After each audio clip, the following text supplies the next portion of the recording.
Welcome to King Lizard's Game Lounge and Forza Motorsport 6 Rivals. So, why Forza Motorsport 6? I hear you say, given Forza Motorsport 7 is readily available and I own it.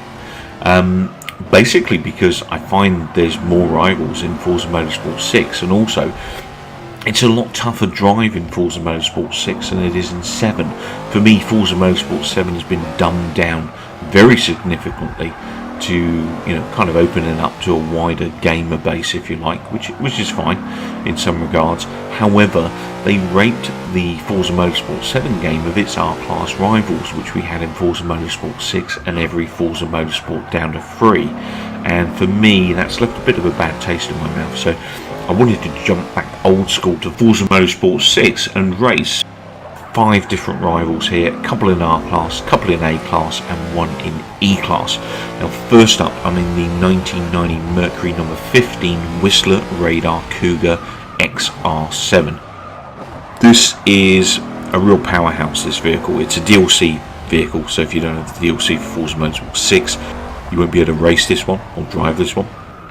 And I was quite surprised, look at that, at how well this car corners. That was textbook cornering there for such a large, powerful vehicle.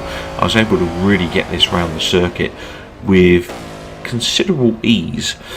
The one thing I did have to do though, I did actually turn all of the assists on for this particular vehicle because I was having a nightmare time keeping the lap times clean, because I just kept sliding over the line, or just that little bit too far, or tapping the kind of sidewall as I was trying to get around the corners as fast as possible. So I kind of went to assist in the end purely because I felt I could get a better time, and I was right. I did manage to knock 3 seconds off my time without the with the assist switched on. So after this run, I managed to come in with a 1 minute 24.083 versus the world time of 1 minute 12.684. That's a 12.5 second difference. However, I'm driving this R-Class at spec. So this is an R834 spec variant of the DLC car. Hence, obviously, if I added some upgrades and stuff, I could definitely do a bit better time. Now, that put me 7,691st in the world out of 175,748 other drivers, and in the top 4%. So, not too bad. This vehicle is a rear-wheel drive vehicle, hence why it's a little bit tougher to get around the circuit. As you can see there at the bottom, you see my time. You can see I had those assists on. The one thing I don't do is drive with a clutch, but I am driving manual. Next up, I've jumped into another DLC car. This is the 1979 Datsun number 33 Bob Sharp Racing 280ZX Turbo. Now, quite similar in some regards to the previous car I was driving. Very powerful. It's an R-Class vehicle. This one, however, isn't as friendly on the turning. It takes a bit longer to get this beast around, plus the back end is pretty lively. So I'm really fighting to keep, oh no, I nearly lost it there. Really fighting to keep this thing under control and maintain a high speed. My rivals kind of blasted me away there, where I'm struggling to keep this thing on the track. I am driving no assists in this vehicle, 100%. The only thing I'm not doing is driving with a clutch, and not doing too bad here. This is my 3rd run. Hopefully I can get this one in clean and better than my previous time. So there is just a tremendous amount of power available in this Datsun, and to be honest, given this is a 1979 vehicle, it just feels way ahead of its time. This car, absolutely crazy. Oh, that was so close. How I kept that clean, I don't know. So after that run on the Bernese Alps Club Circuit reversed in R-Class, this was an R850 spec vehicle. So again, it's a spec vehicle, no upgrades. I've got room for upgrades here. I was able to come in with a 1 minute 20.605 The world leaderboard time is a 1 minute 08738. That again has left me 12 seconds off the pace, but as I said, this isn't a fully upgraded car, and that put me 6,622nd out of 80,973 other drivers, leaving me in the top 8% worldwide. So not too bad, considering that it's been quite a time since I played this game, and it is a bit different.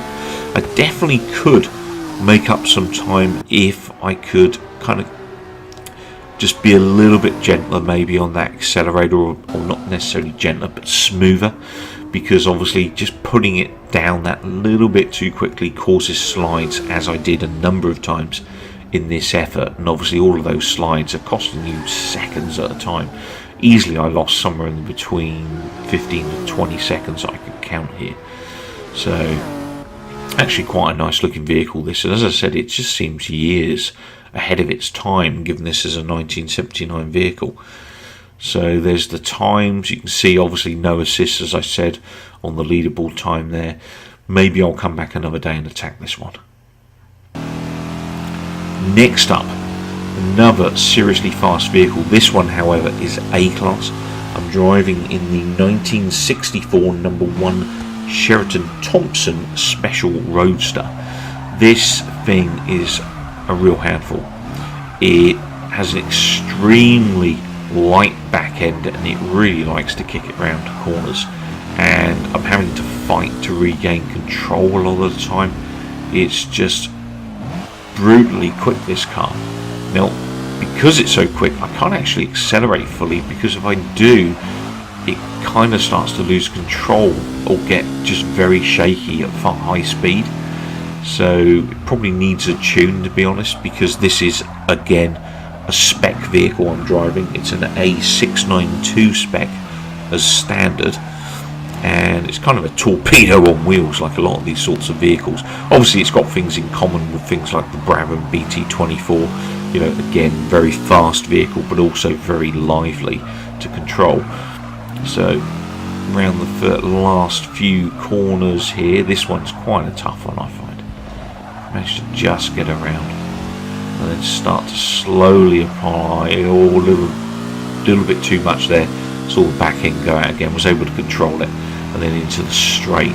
Real tough drive. It's probably one of the toughest vehicles I've driven in Forza Motorsport 6, this one.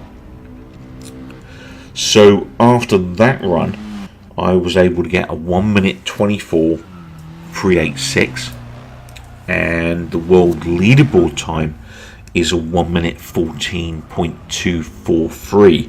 So that leaves me 10 seconds off the pace, so a little bit quicker than my first two runs in regards to the community.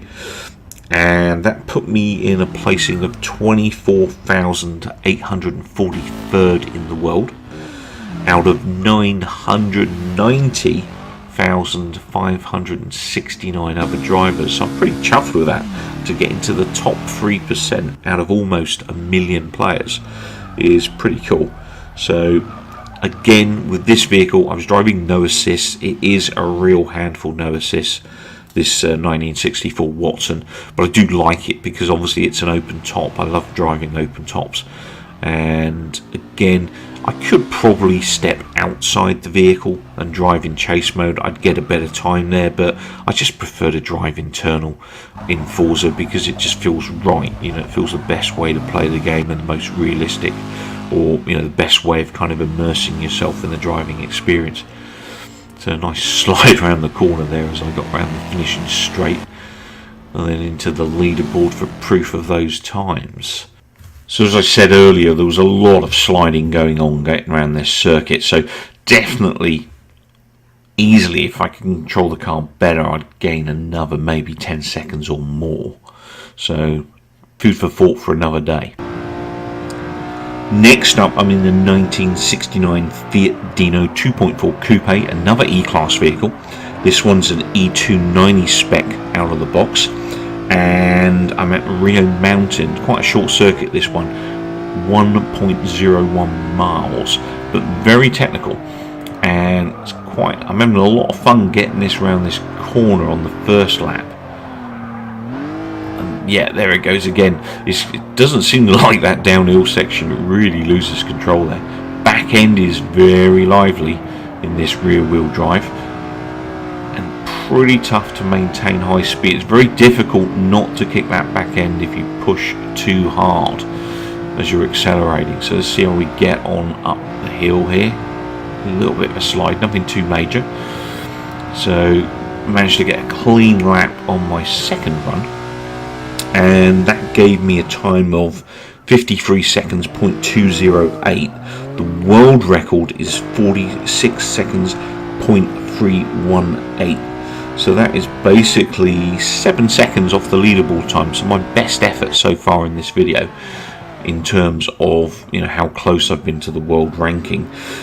In terms of placing, that put me 2040th in the world out of 7,280 drivers, so not a whole lot of drivers competing in this, and in the top 28%. So not too bad. I was driving no assist with this vehicle, and obviously driving manual without clutch, because I don't do clutch, and it was okay. It wasn't a bad vehicle. Obviously what I could do is add some bits to it, not a whole lot, because there's not a lot of room for improvement. That would give me a better time, and I might be able to knock another second off or so and take myself closer to that leaderboard time.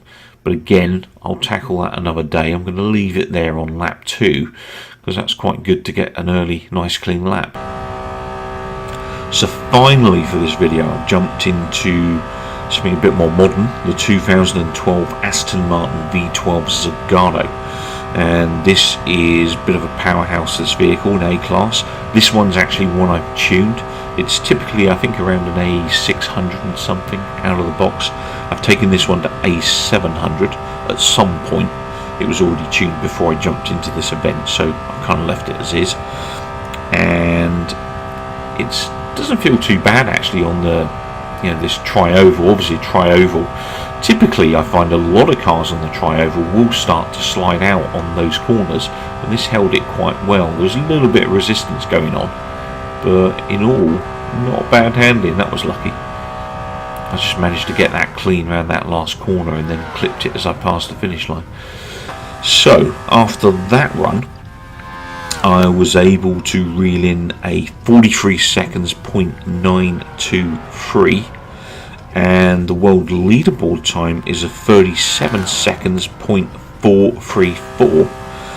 That basically put me in the top 2% worldwide, which is obviously by far today my best time and my best performance, and worldwide that put me 3,623rd out of 167,353 other drivers.